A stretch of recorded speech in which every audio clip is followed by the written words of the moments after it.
大家好，我是竹君律师。台中近期有一起胎儿出生当天就死亡的医疗纠纷，法院认为医生跟医院需要连带赔偿1400多万。这个判决造成医界批评，认为法院这样的做法呢，会造成医生就业率的降低。到底这个案件始末为何？是不是真的跟大家所说的一样，法院判决是有瑕疵的呢？所以今天想要跟大家聊的是胎变致死案。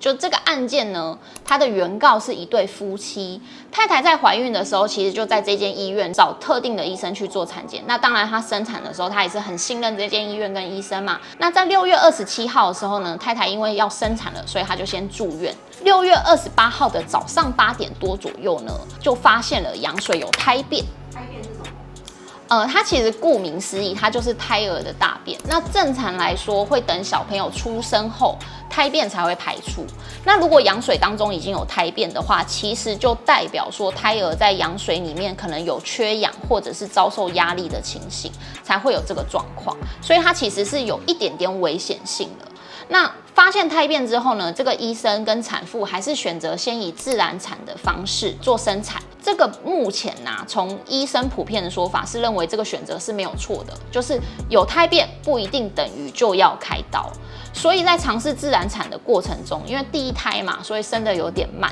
医生有使用了一个东西叫真空吸引器，就是用抽空气的方式尝试把小朋友从产道吸出来。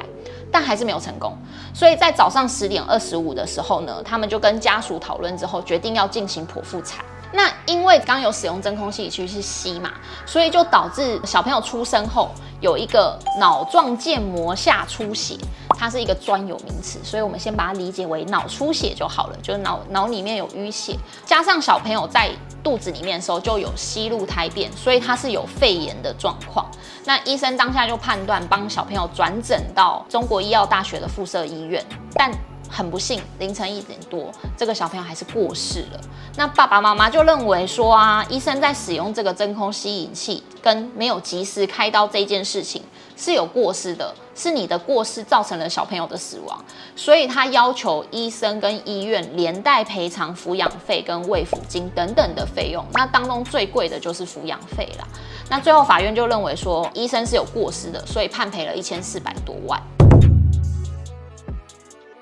我们先简单看一下法院为什么会觉得医生要赔1400多万，他判决的理由是什么？有3点比较重要。第一就是法院去查了这个病例，确认生产过程，就如我们刚刚所说，先是发现胎变，然后真空吸引器，然后自然产失败，然后开刀，小朋友脑出血加肺炎，那最后才死亡。这个过程是没有错的。那另外呢，医生就去咨询了医疗意见之后，认为说当下这个妈妈的状况，包括说子宫颈的大小还有妈妈是第一胎等等的，其实其他医生是有出了一个意见，认为使用真空吸引器太早了，就是这个时间点，其实你用这个器具不太对，所以他认为医生是有疏失的。那加上小朋友的死因，法院是觉得吸入胎便以及真空吸引器造成脑出血这2件事情是加剧小朋友死亡的，所以这个过程是有因果关系的，法院才认为医生跟医院要判赔1400多万。对于这个判决，大家其实有很多疑惑，其中一个就是为什么刑事跟民事的结果差这么多？因为其实爸爸妈妈是有告刑事的，告那个医生过失致死，但刑事的案件检察官调查之后认为医生是没有过失的，可是民事却觉得医生有过失，然后判他要赔钱。那这个原因到底是什么？你们知道刑事跟民事具体是什么样的不一样吗？没错，就是刑事案件，它就是涉及所谓的刑责啦。就是白话文来讲，就是你如果要一个人被关，那一定是走刑事。那民事的话，它基本上就是财产上的问题，钱就可以解决的事情了。契约上的合伙关系可不可以维持这种事情而已。所以像过失致死或过失伤害，其实它刑事跟民事都有可能成案。那现在大家争执的就是明明处理的是同一件事情，为什么处理结果不一样？这个其实有2个点第一就是刑案跟民案其实就本来就没有规定要一致，没有规定谁要听谁的。第二就是刑事跟民事呢，它本来在证明程度上就不一样。什么叫证明程度上不一样呢？刑案要求严格证明，就是说你要没有合理怀疑的确信。白话文来讲，就是你要认定一个人有犯罪，你是不可以有一丁点怀疑说这个人有可能没有罪的。如果你有个合理的说法去说这个人可能没有罪，那法院就不能判他有罪。但民事不一样，民事是自由证明，他只要大致可以相信这个人确实有做错事情，他就可以构成民事了。所以用这样的方法来想，你就知道同一份鉴定报告确实有可能刑事跟民事是不同的结果。前面有提到嘛，法院认为使用真空吸引器太早跟小朋友死亡这件事有因果关系，那大家就质疑说，为什么这两件事情有因果关系？那个小朋友不就是因为吸入胎便所以才死掉吗？这个是医生的说法，因为医生认为刑事上已经认定过了，法医认为的死亡原因是肺炎，那就跟我使用真空吸引器造成脑出血这件事情没有关系呀。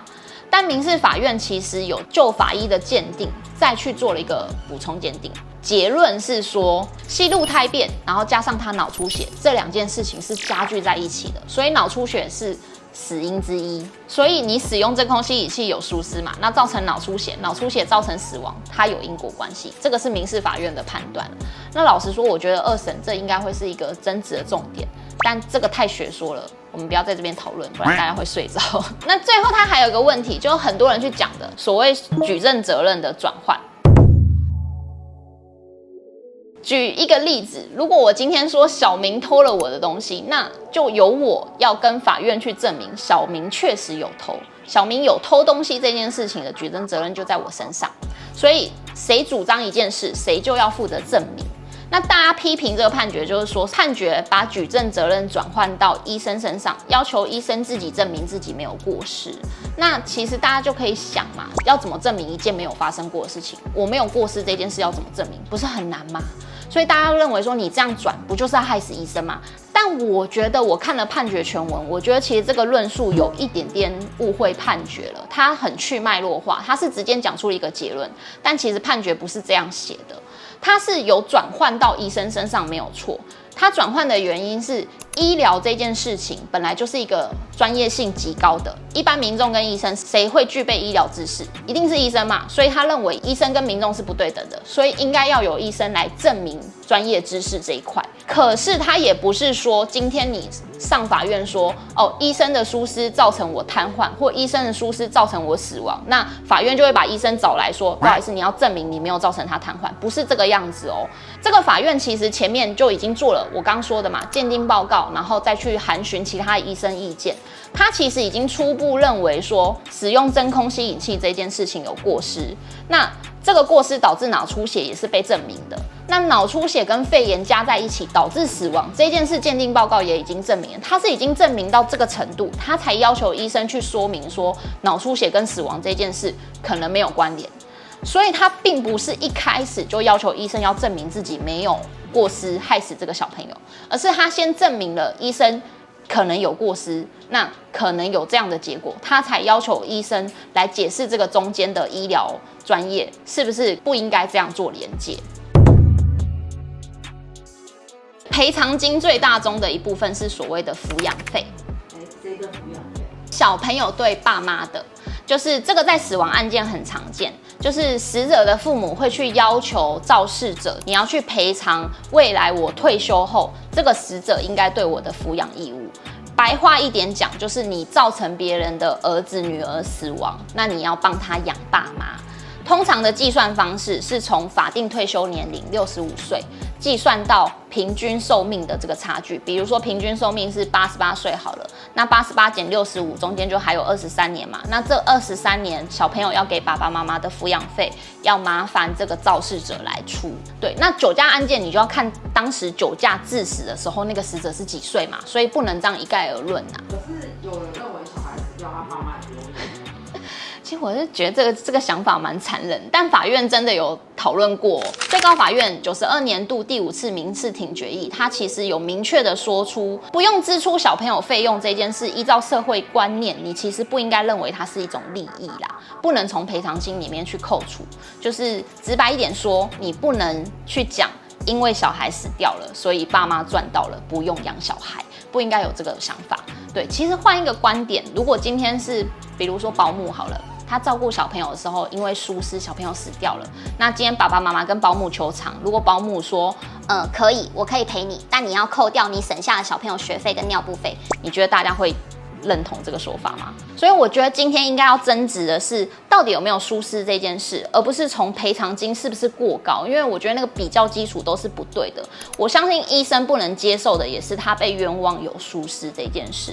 其实绝大多数的医院它是有所谓医疗疏失保险的，可是这个保险理赔有一个要件，就是医生要承认自己有疏失。那你觉得医生会为了要息事宁人说，对，没有错，是我判断错误，我害死了这个病患吗？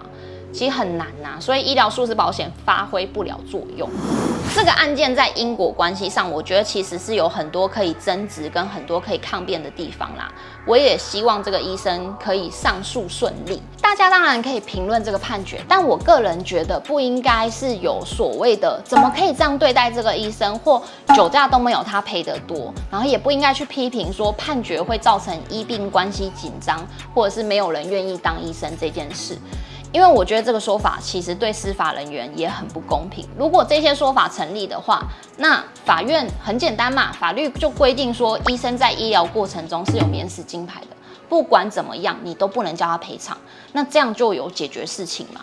所以我觉得今天应该要讨论的是，医疗跟法律交错的时候，不管是鉴定单位、判决单位，它是不是可以同时有具备两种专业的人士加入？或者是在医疗的 SOP 跟个案判断的划分上，可以明确一点，让医生是有迹可循的。那针对一些难以划分界限的医疗纠纷啊，我觉得应该要有一个补偿机制。那它是补偿，不是赔偿，不是说有任何一方要去承担所有的过错。我觉得这个才是讨论的重点，而不是一昧的去批判，那只是制造更严重的对立。那本来从医病关系对立，现在变成医界跟法界的对立啊，大家打成一片，然后最后问题没有被解决，这样会比较好吗？所以对于医疗纠纷，大家有什么想法或有什么问题，都欢迎留言跟我们讨论。我是朱军律师，我们下次再见。